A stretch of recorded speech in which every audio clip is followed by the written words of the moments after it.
રામાયણની મીઠી મિત્રતા માણીએ.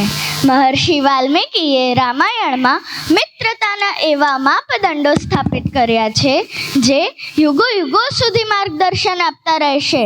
રાજા દશરથની અને જટાયુની મૈત્રી એટલી ગાઢ હતી કે જ્યારે રાવણ સીતાજીનું હરણ કરીને જતો હતો ત્યારે જટાયુએ શ્રીરામના હિત માટે પોતાના પ્રાણની આહુતિ આપી દીધી. શ્રીરામે પ્રત્યેક સાથે આવી શ્રેષ્ઠ મિત્રતા કરી હતી. નિષાદરાજ ગુને જ્યારે વનવાસ જતી વખતે મળે છે ત્યારે પૂછે છે કે તમારા રાજ્યમાં સર્વત્ર કુશળ તો છે ને? ત્યારે નિષાદરાજ કહે છે, નહીં રામાત પ્રિયતમો મમસ્તે ભુવિ કશ્ચન. આ પૃથ્વી ઉપર શ્રીરામથી વધીને મને બીજું કોઈ પ્રિય નથી. સુગ્રીવ સાથે શ્રીરામે મિત્રતાની ઈચ્છા દર્શાવી ત્યારે અગ્નિની સાક્ષીએ તેમણે મિત્રતા બાંધી અને કહ્યું કે આજથી આપણા સુખ અને દુઃખ એક જ છે.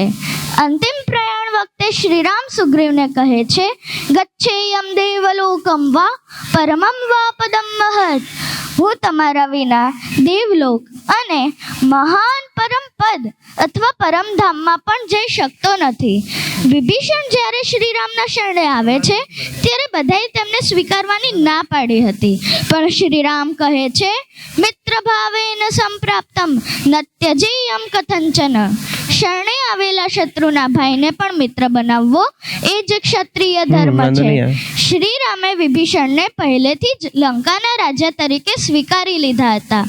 વાલ્મીકી રામાયણની મિત્રતા એ સ્વાર્થ પર નહીં પણ સમર્પણ ઉપર ટકેલી છે.